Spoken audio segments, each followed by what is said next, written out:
하나님 아버지께서 선자들 통하여 하나님의 거룩하신 뜻을 확실하게 밝히셨기 때문에 내가 성경을 읽지 않으면 하나님의 거룩한 뜻을 알 수가 없음을 성경은 말씀하고 있어요. 어리석은 사람들은 하나님의 계획은 생각지도 못하지요. 내가 어쩌다가 이런 집안에 태어났을까?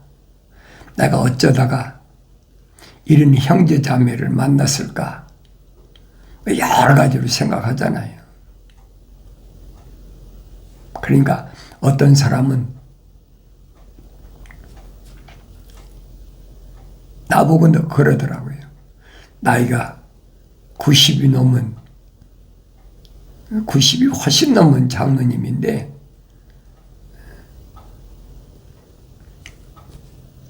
인간의 운명은 알 수가 없다.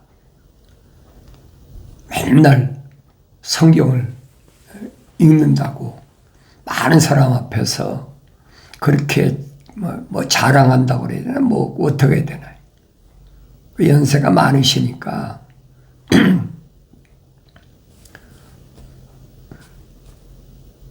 그런데 성경 그렇게 읽어도 맨날 헛소리만 하고 있는. 그 내가 장로님인데 그랬어요. 장로님, 장로 입에서 어떻게 운명이란 말이 나옵니까? 그런 건 철학에서 하는 얘기지. 장로는 베드로전서 5장에 보면 모든 성도들에게 뭐가 되어야 되느냐 성경이 확실히 설명해 주고 있잖아요. 말로 장로라고 그거에 뭐 얼마든지 할 수 있죠. 왜냐하면 장로는 뭐 돈 많이 주면 또 돈 있는 사람들은 헌금 많이 하면 장로 직분 주잖아요. 근데 일반적으로 그렇게 알고 있어요. 근데 베드로는 그렇게 편지합니다.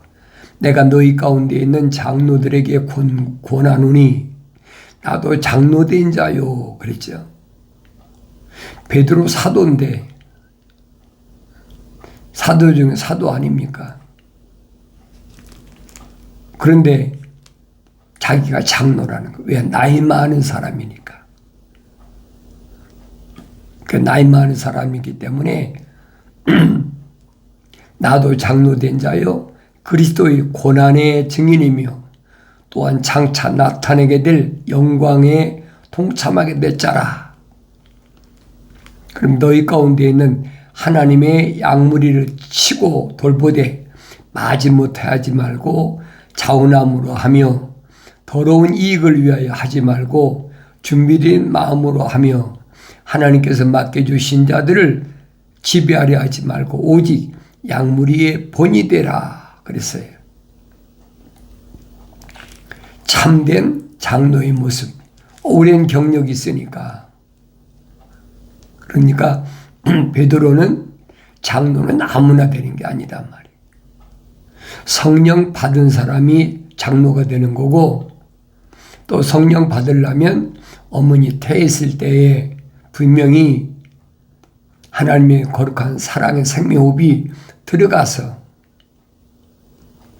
그래서 세상에 나와서 많은 경험을 쌓고 그리고 성령 받은 그 사람이 장로란 얘기. 우리 세상에 장로 그렇게 안 하잖아요. 유대인들도 유대인 사이에 장로하면 우리가 잘 아는 70인 장로. 그래서 성경도 세프젠스라는 것은 70인 장로들에게 인증된 것이다. 오리게니 쓴 개혁 성경이거든요.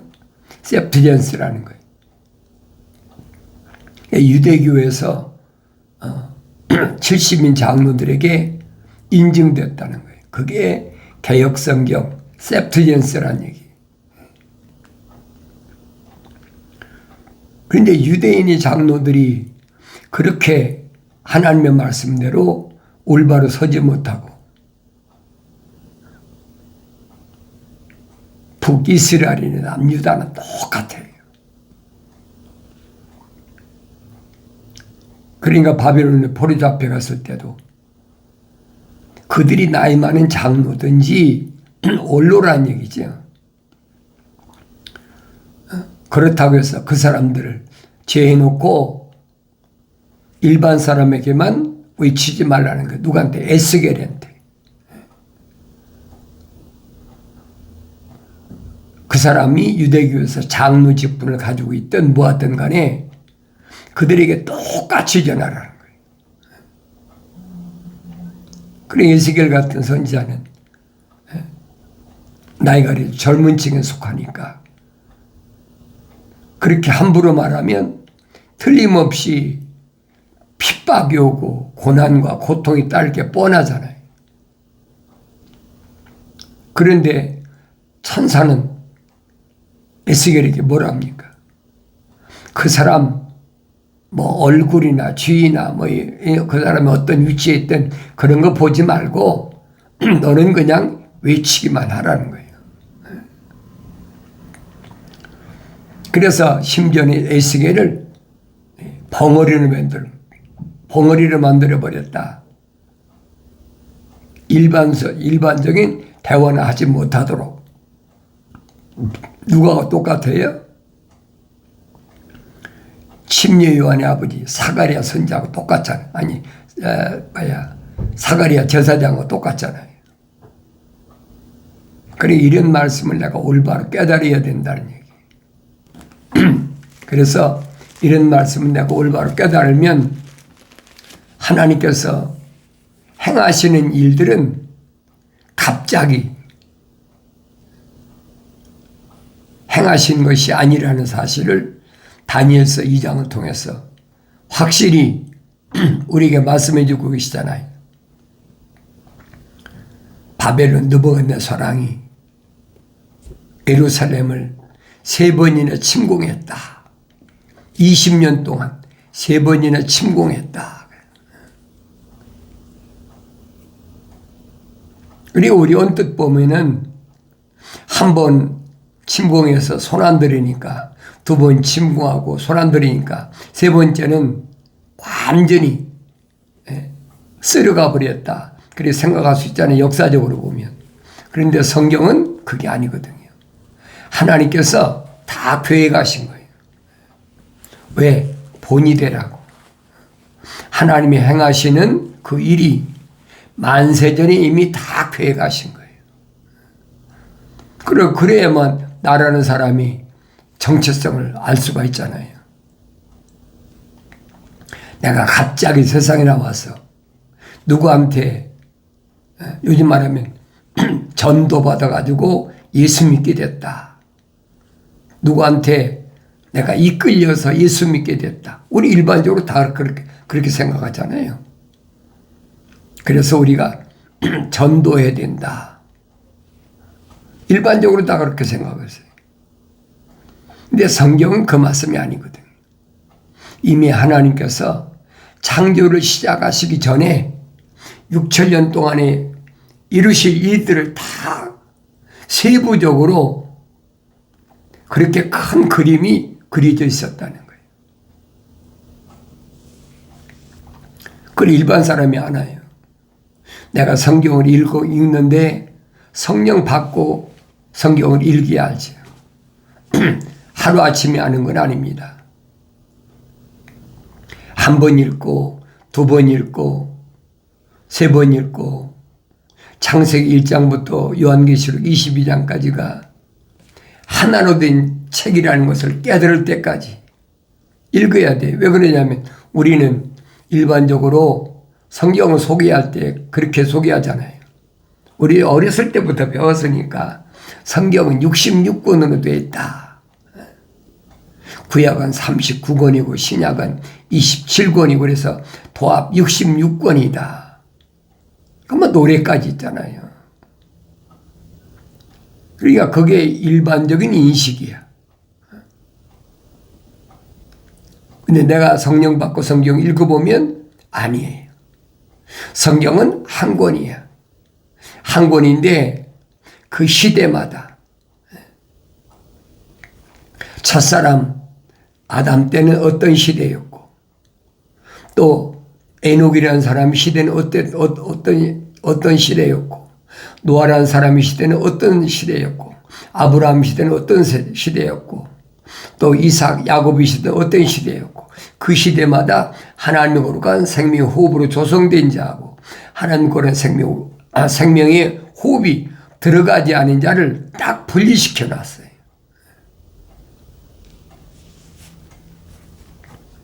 또 그것으로 끝난 게 아니잖아요.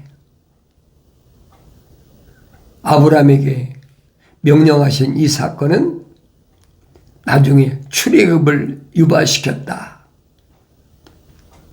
또 하나님의 큰 계획이야.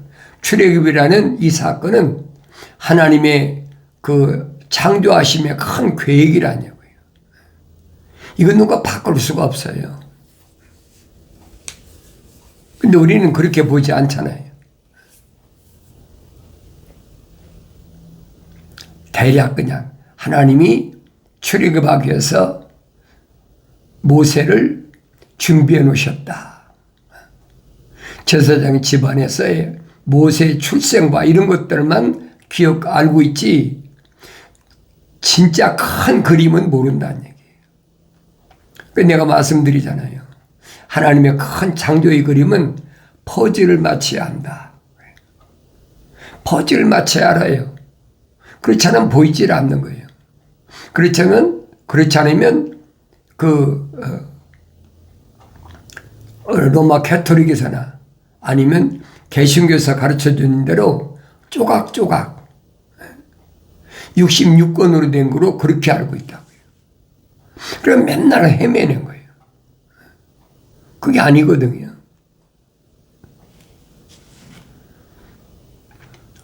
창조주 하나님 한 분이시고 유일하신 분이고 하나님의 아들도 한 분이시고 하나님의 거룩한 영도 성령도 한 분이시고 하나님의 말씀도 하나예요. 그래서 사도 바울이 에베소 지방에 보낸 편지에서 그렇게 설명하고 있잖아요. 하나님의 아들이 부르심을 받은 성도들을 하나님의 아들의 모습까지 성숙하게 잘 양육하도록 5가지 은사를 주셨다. 그것이 사도, 그다음에 선지자, 복음전도자, 목사, 교사. 이 사람들은 다 하나님의 거룩한 생명으로 조성되고 책망받고 돌이켜서 성령 받은 사람들에게 하나님의 아들이 은사로 주신 거라, 거저 주신 거란 말이에요.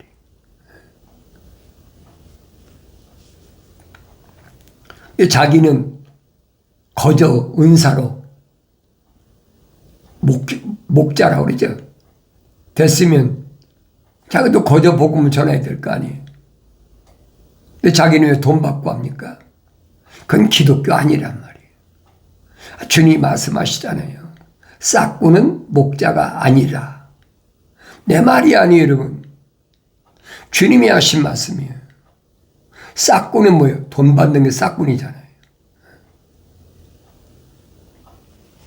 그러니까 사도 바울이 성령 받고 나서 열심히 손으로 일하면서 또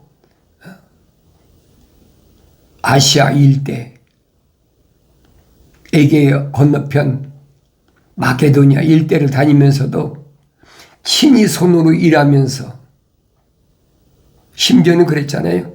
일한 대가를 받아가지고 자기하고 같이 다니는 일행들의 그 비용을 그걸로 다 충당했다. 근데 바울이 고린도 지방이나 빌립보 지방이나 그 마게도냐 지역이 부유하니까 예루살렘에 부르심을 받은 교회가 흉년 때문에 굉장히 어려우니까 연보를 걷어서 그래서 예루살렘으로 부르심을 받은 교회를 위해서 가져오는 그런 모습을 보여주잖아요. 그런데도 사도 바울이 뭐라고 합니까? 내가 가기 전에 너희들 마음이 이미 결정돼서 하라는 거예요. 내 앞에서 내 보는 앞에서 그런 짓 하지 말라는 거예요. 이게 주님 명령하신 건 똑같잖아요. 내가 불쌍한 형제를 위해서 고아와 과부를 구제하기 위해서는 오른손이 하는 걸 왼손이 모르게 하라. 그게 이웃을 돕는 참된 모습이란 말이에요. 그러니까 이런 것들을 본으로 거울로 보여주시려고 이미 하나님께서 큰 그림을 그려놓으셨어요. 그래서 요한계시록 가면 나오잖아요. 형제의 사랑이 뭐냐? 형제의 사랑이 뭐냐? 하나님의 말씀대로 가장 어려울 때 형제의 사랑을 아끼지 않는 사람, 그런 사람에게는 주님이 말씀하시잖아요. 열린 문이다. 어디는 천국 파라다이스는 열린 문이다. 그런 사람에게만 주님이 열어놓으셨다는 거예요. 그러면서 그런 사람은 아무리 어려운 환경이 와도 주님의 명령대로 실천하는 사람은, 명령에 순종하는 사람은 그 사람을 환경을 이기는 자라 그래서 이기는 자는 하나님의 성전의 문을 기둥으로 삼겠다 그러시잖아요. 기둥으로 삼겠다. 그러면서 다시는 나가지 않도록 핵심 멤버라는 거지. 세워놓으시겠다는 거예요. 그런데 이런 말씀들이 뭘 말씀하는지를 그걸 깨닫지 못하니까 내가 성령 받아야 올바로 알 수 있다. 하나님의 계획을 누가 바꾸겠습니까? 피조물이 바꾸겠습니까? 하나님이 만세전에 나를 내 어머니 태에서 하나님의 생명호흡으로 불어넣으셔가지고 덮으셔서 간섭하셔서 하나님의 자녀로 세상에 나오게 하신 이 만세전에 택하신 이 준비하신 이런 일을 피조물이 어떻게 방해합니까? 방해할 수가 없는 거예요. 만군의 주가 맹세하여 말하길 내가 생각했던 대로 반드시 이루어질 것이며. 얼마나 정확해요. 창조주 하나님이 어떤 생각을 하셨는지 내가 어떻게 압니까? 사도 바울이 설명하잖아요. 사람의 영 외에 그 사람의 사정을 누가 알겠느냐. 똑같이 하나님이 영을 받지 않으면, 성령 받지 않으면 하나님의 거룩한 계획을 어떻게 알겠냐. 모른다는 얘기예요. 그러니까 사도 바울이 아들된 디모데에게 보낸 편지에서 빼놓지 않고 설명한 그겁니다. 하나님께서 너를 하나님의 거룩한 일꾼으로, 사도로 사용하시려고 만세전에 이미 택하셨다는 거예요. 갑자기 내 할머니가 어떻고 내 어머니가 어떻고 그래서 내가 갑자기 된 것이 아니라는 거예요. 인간의, 다시 말하면 혈통적으로 된 것이 아니라는 거예요. 여러분, 혈통적으로 됐다 그러면 생각해 보세요. 가정 교육을 통해서 만약 그렇게 이루어진다고 생각하면 사무엘의 아들들 보세요. 사무엘은 얼마나 위대한 선지자입니까? 이스라엘의 왕들을 기름 부을 만큼 그 선지자잖아요. 근데 사무엘의 아들들은 그럼 뭐예요? 왜 이스라엘에게 왕정이 들어섰느냐? 사무엘의 아들들이 뇌물받고 재판하고, 요즘 말하면 아주 부패했다는 거예요. 그러니까 이스라엘 백성들이 아주 학을대요.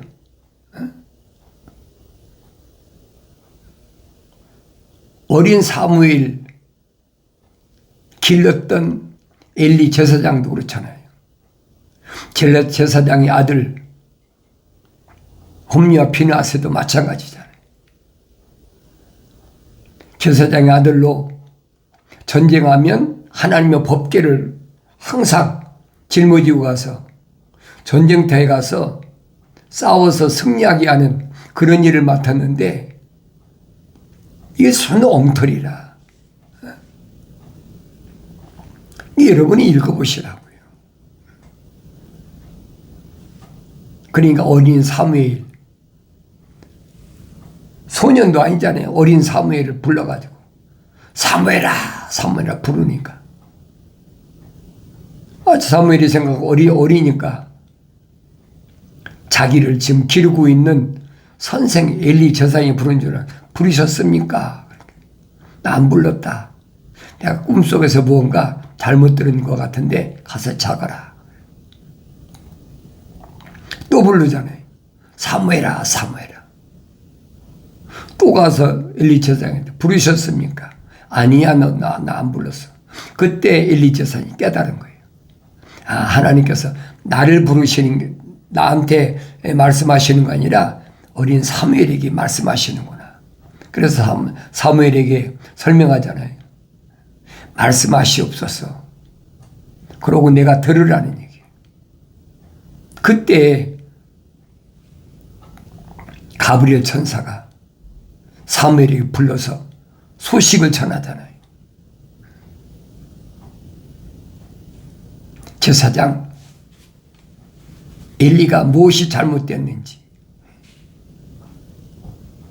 그래서 이미 하나님과의 관계가 끊겼다는 거예요. 그런데 그 소식을 들은 사무엘이 말할 수가 있습니까? 말을 못하지. 근데 머뭇거리니까 걱정하지 말고 얘기를 해라. 그 사무엘이 얘기를 하잖아요. 그걸 아버지 된 제사장 엘리가 모르겠습니까? 그러니까 가정교육을 시킨다고 되는 게 아니라는 얘기예요. 엘리 제사장의 아들들이나 사무엘의 아들들이나 똑같잖아요. 성경엔 그런 사람들은 뭐니? 벨리알이 자식이라. 벨리알이라. 벨리알이라는 말은 우리말로 표현하면 망나니, 막대 먹은 거, 아주 쓸모없는. 어떻게 제사장 아들이 그렇고 사무엘이 아들도 보라고요. 사무엘이 할 말이 없는 거예요. 그래야 가브리엘 천사가 소식 전하잖아요. 백성들이 요구하는 대로 왕을 세워줘라. 그러나 왕을 세우면 어떤 일이 일어날 것으로 확실히 설명해 주라는 거예요. 자세히 기록됐잖아요. 이런 것들이 다 뭐냐? 하나님이 만세전에 다 계획하신 것이라는 거예요. 그 말씀을 내가 올바로 깨달아야지요. 내가 생각했던 대로 반드시 이루어질 것이며 내가 계획했던 대로 그것이 확고히 되리라. 내가 내 땅에서 아시리아인을 파하며 내 산들을 위해서 그를 발 아래 짓밟으리니 그때 그 멍에가 그들에게서 벗겨지고 그의 집이 그들이 어깨에서 벗겨질 것이라. 아수르가 망한다는 거예요.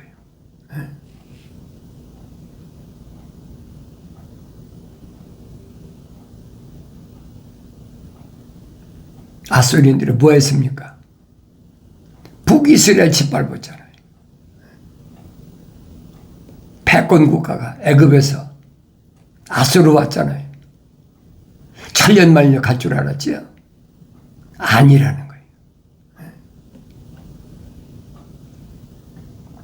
이것이 온 땅에 대해 계획된 목적이며 이것이 모든 민족들에게 향해 펴진 손이라.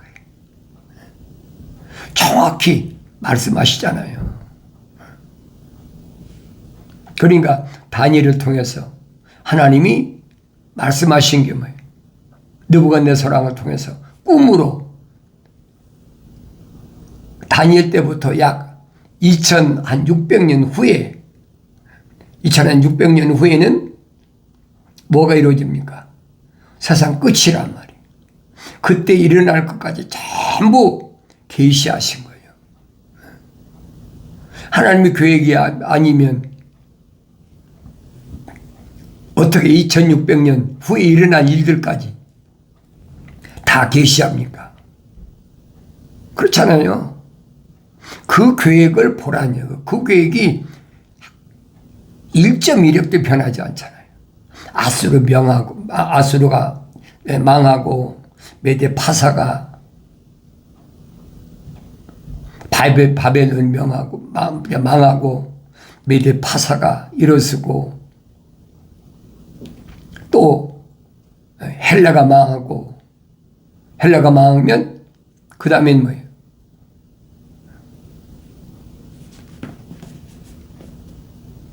누가 점령합니까? 철종아리. 로마가 세상을 지배하고 로마가 세상을 지배하는 것이 언제까지 되는 것이 아니에요. 그 강철같이 철을 강하니까 제일 오래 지배했죠. 그러나 종아리가 끝나면 열발가락 시대가 오고 열발가락 시대가 언제까지 계속되는 건 아니잖아요. 열발가락 시대가 끝나면 인간 세상은 무너진다. 그리고 뜨인 돌이 그 신상을 깨부신다는 거예요. 하나님 계획을 이미 2600년 전에 다니엘을 통해서 밝혀주셨잖아요. 어느 날 갑자기 이렇게 이루어진 일들이 아니라는 거예요. 그걸 보여야지. 그러면 내가 지금 살고 있는 이 시대가 어떻게 이루어질 것인가를 보이잖아요. 뭐 미국이 어떻고 영국이 어떻고 뭐 러시아가 어떻고 중국이 어떻고 이미 하나님은 다 계획해 놓으셨어요. 요한계시록에 기록되어 있잖아요. 마지막 때는 새 짐승으로 끝난다. 새 짐승이 뭐예요? 표범 같고 곰 같고 사자입같이 끝나버린다는 거예요. 근데 이런 일들은 하나님께서 어디에 초점을 맞춰두셨느냐? 하나님의 생명이 들어온 자, 그들에게 빨리 세상 끝나기 전에 뭐라고? 성령 받아서 완성되라고. 그걸 촉구하시는데 그걸 안 보이니까 그게 무슨 말인지를 못 알아들으니까 이 시대는 성령 시대다. 그럼 구약에서 성령은 왜 다윗에게 임하고 그렇잖아요. 그 말이 안 되는 얘기예요. 그래서 내가 하나님 말씀을 올바로 깨달으려면 성령 받아야 깨닫는다. 하나님 계획대로 이루어진다는 거예요. 만군의 주가 계획하였으니 누가 그것을 취소하며 그의 손이 펴졌으니 누가 그것을 돌이키랴. 피조물로는 감히 상상도 못할 일이. 그러니 내가 하나님의 아들이라면, 내가 아버지에게 기도한다면 성령 받고 이런 하나님 아버지께서 계획하신 일을 올바로 깨닫는 은혜가 있어지길 바랍니다.